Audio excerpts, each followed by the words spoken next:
We recognize that the Champlain Valley Unitarian Universalist Society gathers on the land of the Western Abenaki people. We respect the Abenaki's spiritual relationship to the land, and we seek to honor their living traditions. We hope to learn from them how we can respect Mother Earth and each other.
Good morning and welcome to this Sunday morning service at the Champlain Valley Unitarian Universalist Society. We're so glad you've chosen to worship with us today on this beautiful, cloudy, chilly day in May. So I gotta say, maybe it's just me, but the flowering trees, I think, are going crazy this year. And I think my daffodils and tulips are going to bloom until July at this rate. Anyway, there are upsides to cloudy, chilly May. If you're with us for the first time, we heartily welcome you here at CVUUS and invite you to contact us so that we can learn more about you and you can learn more about what we do. And please, everyone, join us for our Zoom coffee hour immediately after the service. My name is Abby Sessions. I'm a member of this congregation, and this morning I serve as worship assistant for a service led by Martha Dallas. And I'm going to tell you a little bit about Martha. Martha Dallas is a certified life cycle celebrant, providing customized ceremonies marking major life transitions such as weddings and memorials for often secular and typically spiritual people through her Burlington-based business, Vermont Celebrants. Prior to this, she was UU Director of Religious Education for over 15 years, 11 of which were at the First UU Society of Burlington, where she earned the status of credentialed DRE and where she enjoyed several years of collegiality with our own Poppy Reese. Martha holds a BA in anthropology from Mount Holyoke College and a master's in theology and education from Union Theological Seminary in New York City. She is pleased to be our guest today. Welcome, Martha. At CVUUS, we find many ways to connect with one another in addition to our Sunday services.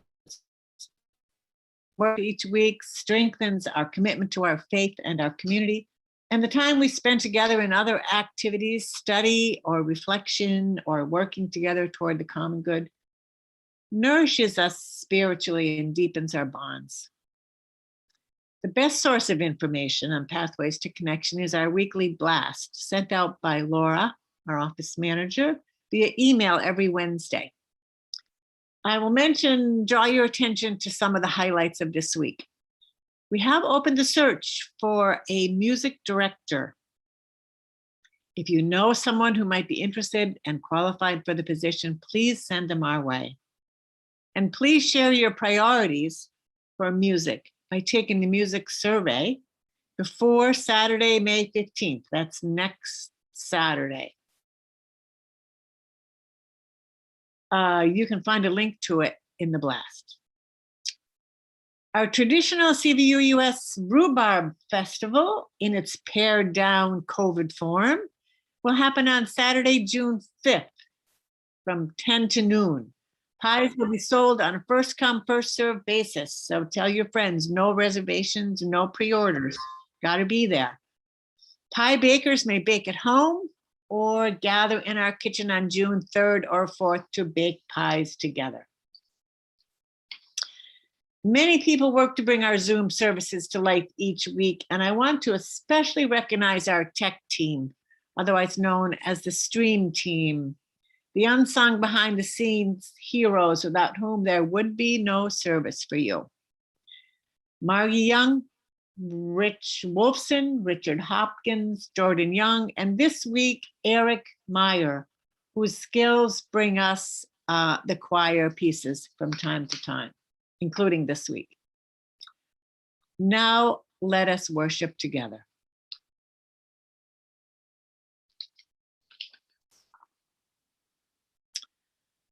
Our call to worship this morning was written by Anne Hillman. We look with uncertainty beyond the old choices for clear-cut answers to a softer, more permeable aliveness, which is every moment at the brink of death. For something new is being born in us if we but let it. We stand at a new doorway, awaiting that which comes, daring to be human creatures, vulnerable to the beauty of existence, learning to love. Please join me in reading the words of the chalice lighting if you wish.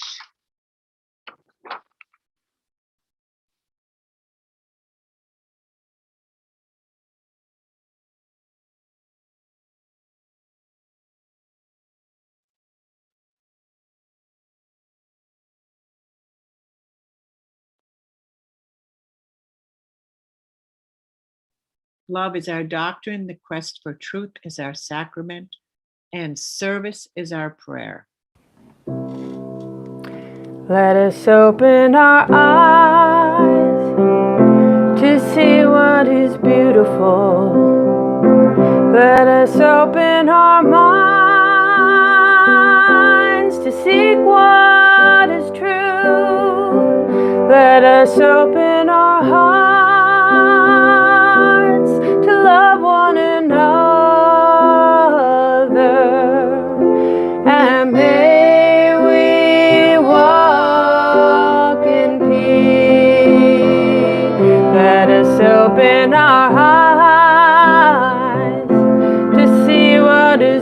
beautiful. Let us open our minds to seek what is true. Let us open our hearts to love one another. And may we walk in peace.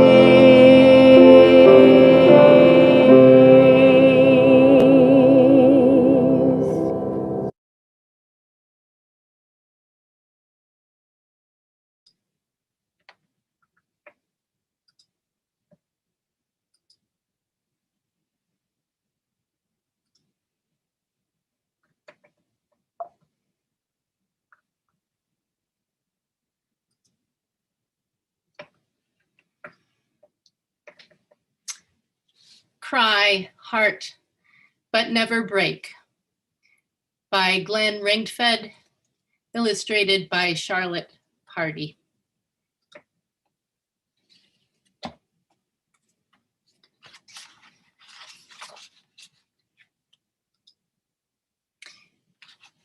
In the far north, in a small, snug house, 4 children lived with their beloved grandmother. A kindly woman, she had cared for them for many years. Now she had a visitor.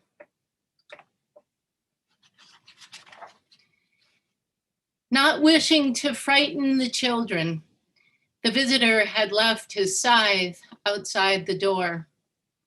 All the same, they knew that it was Death. Nels, the oldest, and his sister Sonia closed their eyes, heavy with sorrow. Casper, who was younger, tried to ignore the visitor. But Leah, the youngest, who was always getting into trouble, stared straight at Death.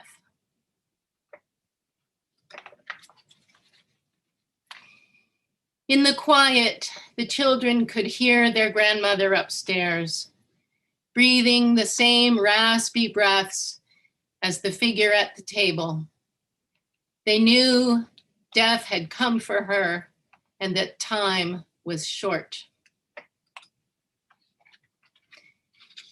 Since everyone knows Death's only friend is night, the children quickly made a plan. They would keep Death away from their grandmother by giving him coffee all through the night. At dawn, he would have no choice but to leave without her. So every time Death emptied his cup, Nels would ask, "More coffee, sir?" And Death would nod. Death loved his coffee strong and black like the night, and he was happy to sit and rest for a while. Time passed. Finally, Death was ready. He placed his bony hand over his cup to signal, "No more." Then Leah, who had been watching Death all night, reached out and took his hand. "Oh, Death," she said, "our grandmother is so dear to us. Why does she have to die?" Some people say Death's heart is as dead and black as a piece of coal, but that is not true. Beneath his inky cloak, Death's heart is as red as the most beautiful sunset and beats with a great love of life. Death wanted to help the children understand, so he said, "I would like to tell you a story." And in a strong, sweet voice, he began to speak. Once upon a time, so long ago that only I can remember, there lived 2 brothers. One was called Sorrow, the other Grief. Woeful and sad, they moved up and down their gloomy valley. They went slowly and heavily, and because they never looked up, they never saw through the shadows to the tops of the hills. At the top of those hills, there lived two sisters, Joy and Delight. They were bright and sunny, and their days were full of happiness. The only shadow was their sense that something was missing. They didn't know what, but they felt they couldn't fully enjoy their happiness. Death saw Leah nodding and said, "I think you can guess what happened next." One day, the brothers and the sisters met. Sorrow fell instantly in love with Delight, and she with him. It was the same for Grief and Joy. Each couldn't live without the other. After their double wedding and a great celebration, the two couples moved into neighboring houses halfway up and halfway down the hill. This way, the distance to their old homes was the same. They all lived to be very old. When the time came to die, Grief and Joy did so on the same day, as did Sorrow and Delight. Their happiness together had been so great that they couldn't live without each other. "That's a good story," said Nels. "It is the same with life and death," Death said. "What would life be worth if there were no death? Who would enjoy the sun if it never rained? Who would yearn for day if there were no night?" The children weren't sure they had understood Death fully, but somehow they knew that he was right. At last, Death stood up. It was time to go upstairs. A line of pale gray was edging away the night. Casper wanted to stop Death, but Nels held him back. "No," Nels said. "Life is moving on. This is how it must be." Moments later, the children heard the upstairs window open. Then, in a voice somewhere between a cry and a whisper, Death said, "Fly, soul, fly, fly away." The children hurried upstairs. They tiptoed into their grandmother's room. Grandmother had died. The curtains were blowing in the gentle morning breeze. Looking at the children, Death said quietly, "Cry, heart, but never break.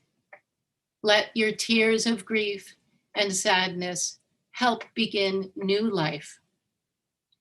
Then he was gone. Ever after, whenever the children opened the window, they would think of their grandmother, and when the breeze caressed their faces, they could feel her touch. In the years that followed, the children lived with their joy and their sorrow, but they always remembered Death's words and took great comfort from their hearts, which grieved and cried, but never broke.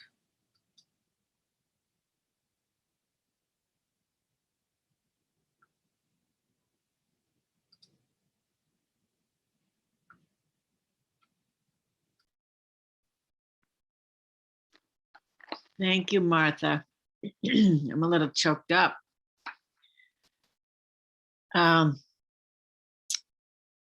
Each month, we donate part of our offering to an organization whose work represents our values and principles in the wider world. This month, our offering is shared with Sandy Hook Promise, an organization working to stop gun violence. I invite you to give as generously as you are able.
We've come to the place in our service where we have an opportunity to share milestones and passages, important events in our lives.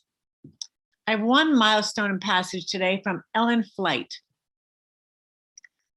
On this Mother's Day, I'd like to acknowledge, she says, and celebrate the women who are mothers and also those women who by choice or circumstance are not mothers. When it's not one's choice, this is a day that can be challenging to celebrate. So I'd like to honor all those who identify as women today. Always there are unspoken joys and concerns among us. We offer now a silent space for meditation and prayer, a time for you to be in touch with what's on your heart and mind today.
Thank you, Lucy and the choir. Our reading today comes from a New York Times Magazine article from 2019 called "The Movement to Bring Death Closer." In the United States, we have come to see death as an emergency. We call the doctors, the nurses, the police, the emergency workers, the funeral staff to take over for us. They hurry corpses from hospital rooms or bedrooms into designated chilled death spaces. They dig and fill the graves for us and drive our loved ones alone to the crematories.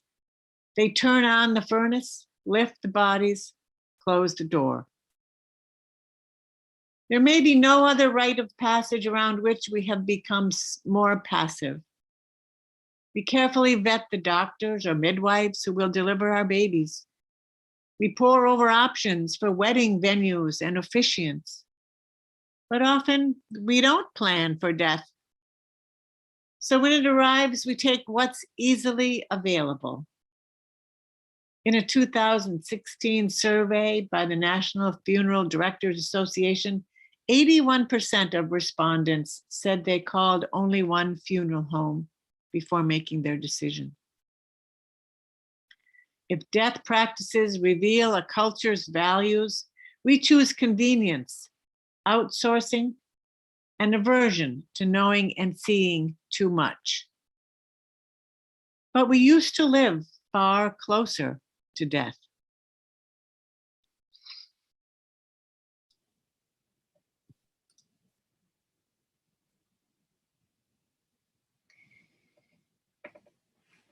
I knew in the final days of December 2009 that I was learning something deep and powerful from my mother. Because over those days, she was dying. She died on New Year's Day, 2010. And before I continue, I want to briefly pause and acknowledge this Mother's Day, the experience of those whose mothers live only in our memories, and others who experience this day from its margins.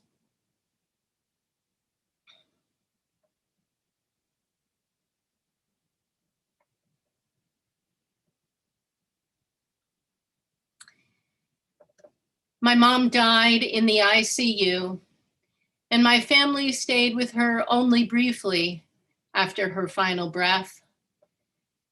No one offered us the option to stay longer, so I looked at my mom's face one more time and gave her my final goodbye. I fell into the strange, cold ritual, so common and expected in America, of walking away, distancing myself from the moment when strangers would enter her midst, pull a sheet over her face, and roll her away to do their quiet, hidden work. Her memorial was a week later, after which we buried her cremains in a wooden box in the memorial garden at my family's church.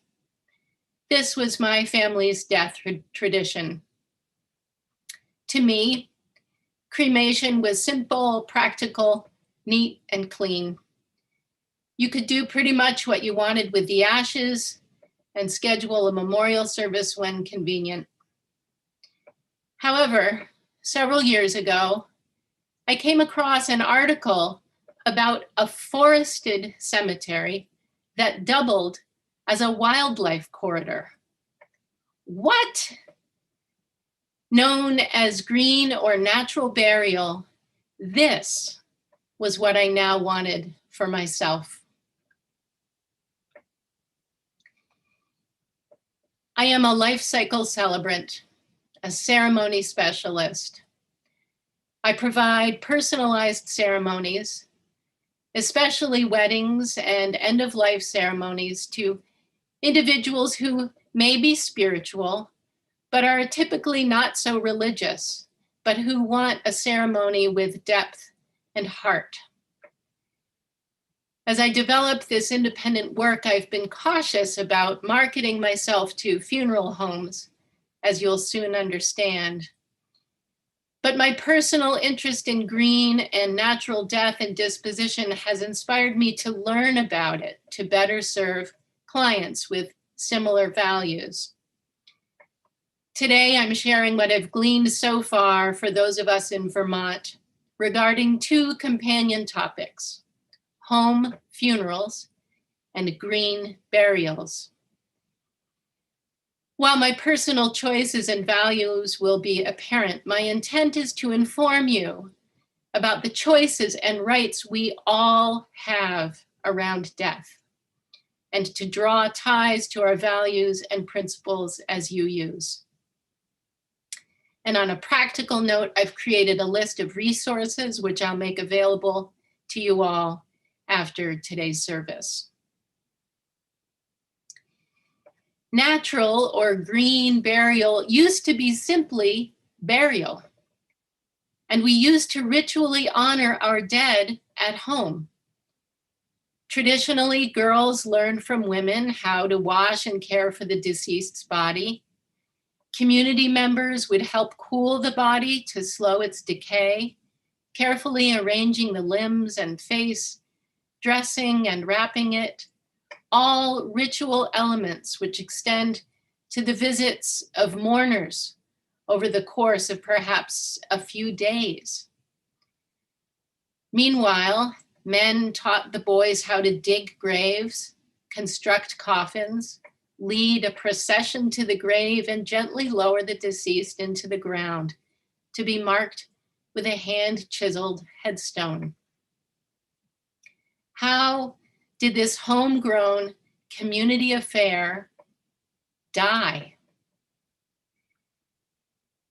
It was the circumstances of the Civil War which incubated a practice around which grew a new profession, that of mortician or funeral director. And that practice, chemical embalming. Abraham Lincoln's embalming famously allowed his body to tour 180 cities over 1,600 miles. And many soldiers, disfigured or dismembered in battle, were embalmed for a final family viewing. Early embalming was an itinerant side hustle.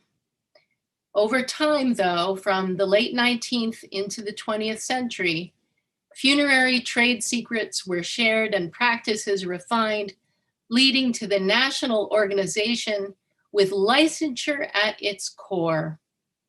Ever fancier caskets claimed to keep grave robbers and vermin out and ghouls in.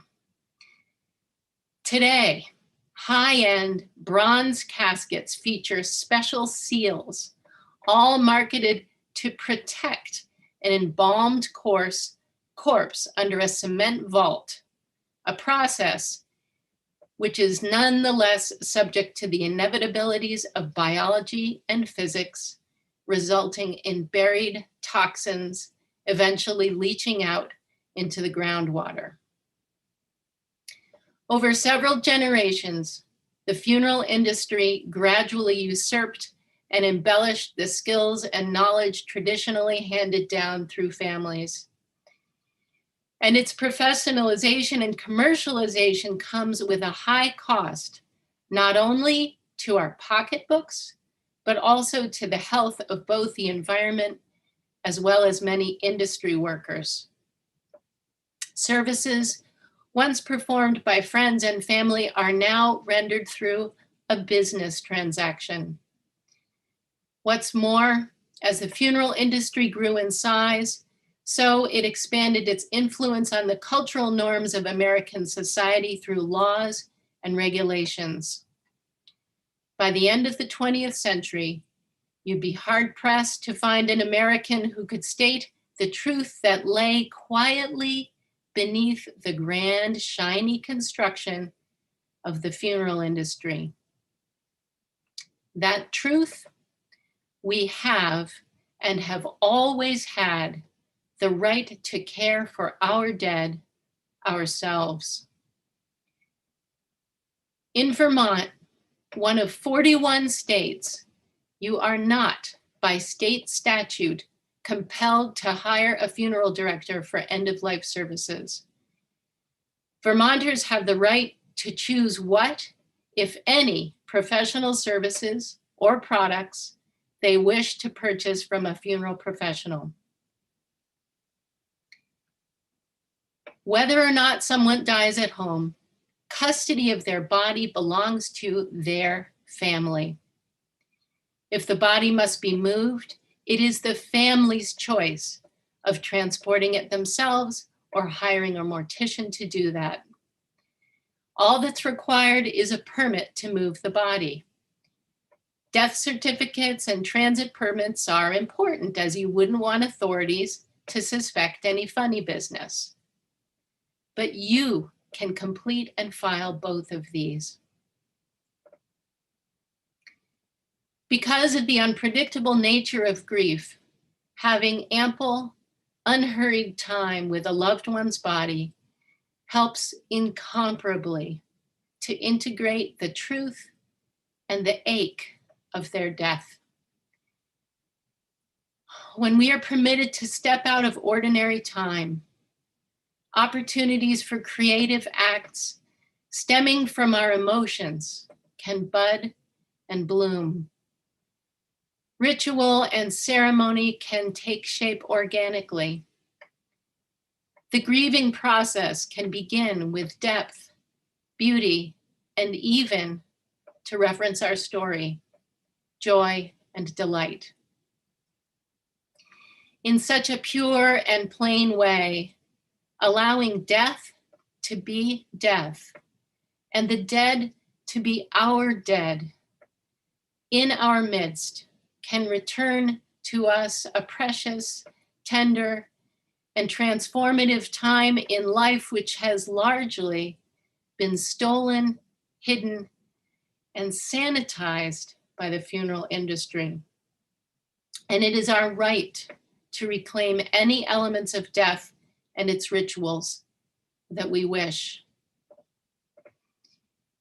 If you choose a home funeral or vigil, the practical matters involved in cooling, washing, and caring for the body are technically straightforward and don't require professional expertise.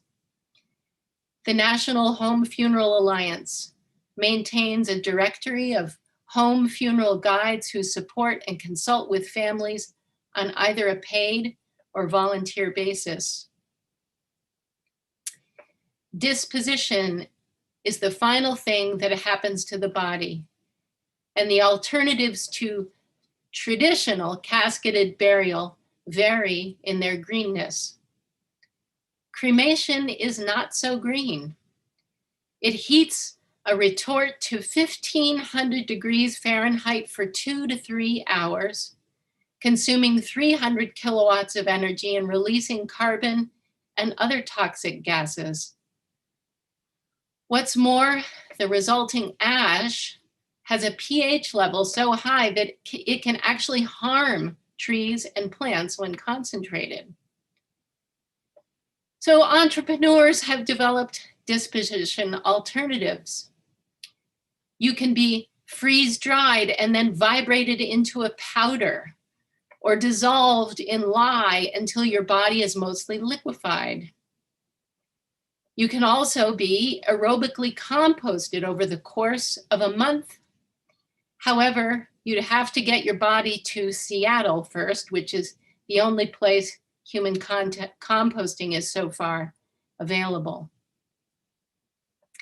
So we come, or more truthfully return, to the simple, old-fashioned bodily burial in the ground, a practice still followed by traditional Jews and Muslims. Regulations specify that materials must be biodegradable and ideally locally sourced, without varnishes or synthetics of any kind. Plain wood or wicker coffins, or simply a cotton shroud with a solid board underneath for support, are common containers. Decomposition occurs due to the microbial-friendly burial depth of only 3.5 to 4 feet. Decorating the floor of the grave with branches, leaves, or flowers both looks beautiful and aids in decomposition. A mounded grave will eventually flatten as the decomposing remains settle. In recent years, Vermonters have gained green burial options beyond the good old practice of burial on family land. In this case, you simply notify the town clerk and provide a map of the burial location, which must be a certain distance from the water supply and power lines. And for those whose property doesn't afford land suitable for a family plot, there are 3 alternatives. The first type, a green burial cemetery, will be regulated exclusively for this type of burial. And at this time, there are none in Vermont. Secondly, hybrid cemeteries are part traditional and part green. Some have a designated green area, while others tuck green graves into undeeded areas amongst old, inactive family plots. Vermont currently has these in East Calais, Plainfield, Corinth, North Hero, and Brattleboro. The third type, conservation burial, deploys green burial as a strategy for natural land conservation. The fee you pay to inter a body supports the management of the land in trust for perpetuity for all to enjoy, and the bodily remains contribute to the cycle of life by feeding the plants and soil microbes in the earth. There is one such cemetery here in Williamsville, Vermont, and this is the type that was such an aha moment for me. Beyond the natural methods of body care and coffin materials, green burial also guides land management. There are no chemical fertilizers and pesticides, mowed lawns, gas-powered maintenance equipment, or other toxic practices and products to keep them out of both the environment and the bodies of maintenance workers. Vertical headstones are replaced with small, horizontally placed native stones or by tiny metal tags corresponding to GPS coordinates. Finally, green burial affirms not only ecological justice, but economic justice.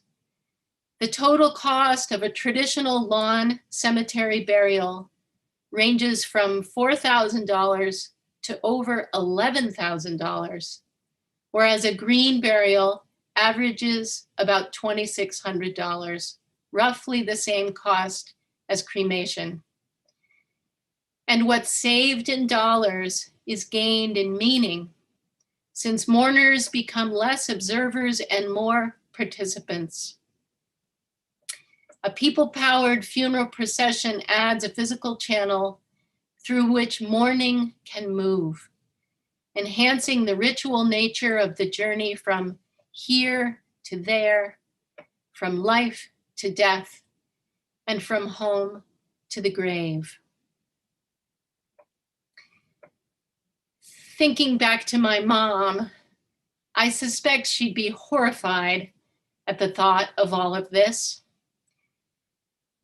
Given the knowledge that she and we as her family had to work with at the time of her death, I think we respected her wishes honorably. But I wish that well before she died, we had known the truth about our breadth of choices and our rights as her family. Now I know.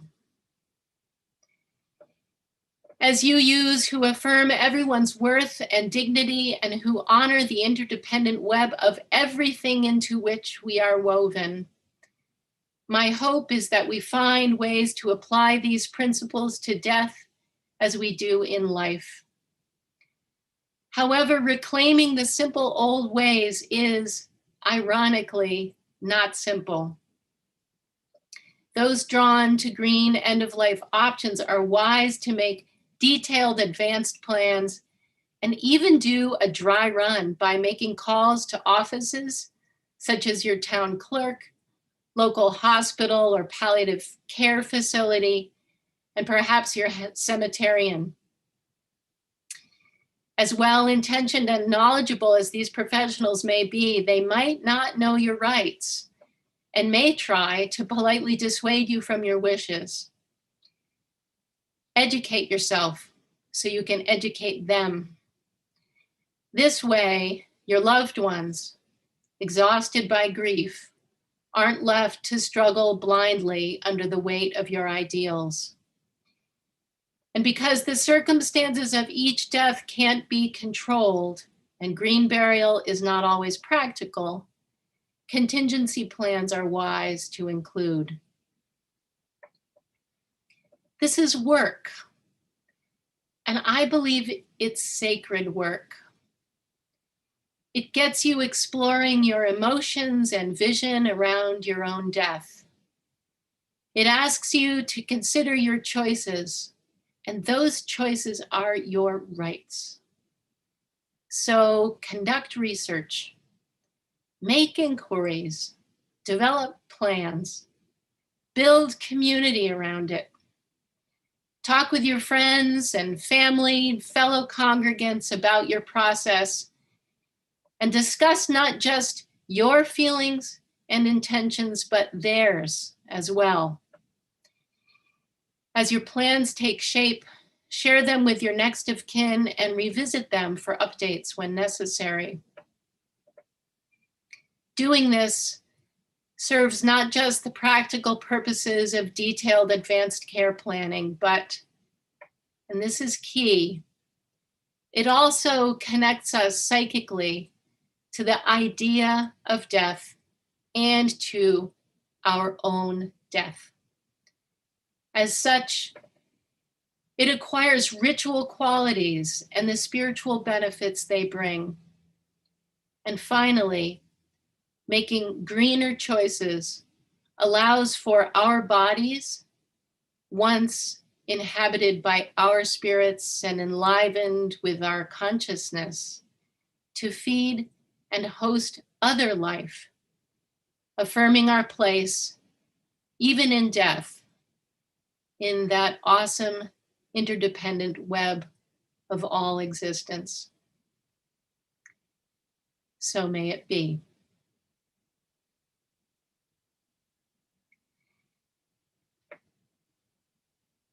In just a moment, we'll sing the old Shaker hymn, Simple Gifts. The words to the original familiar verse will be on your screen, and we're going to sing it through twice for a double opportunity to take it in with its meaning.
The benediction words are adapted from Barbara J. Peskin.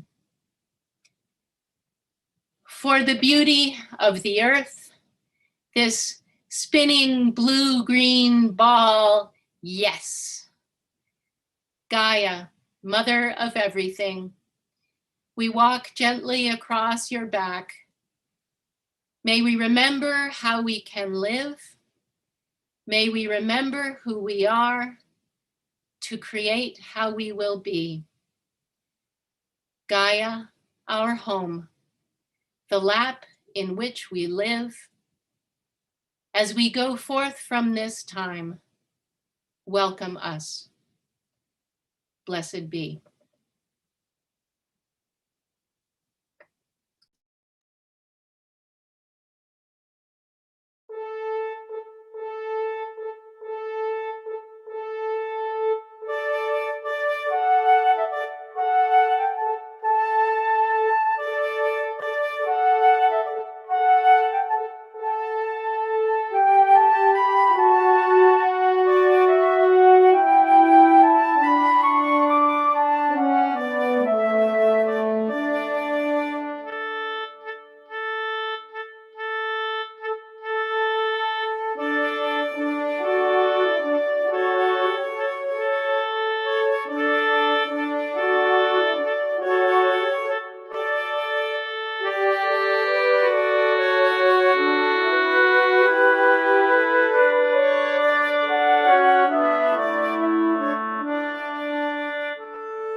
Welcome, everyone, to the CVUUS Social Hour. Thank you, Martha, for so much to think about, so much to reflect on. I think each of our own lives have intersected in different ways with the whole subject of death and how we live through it and celebrate it. And it was great to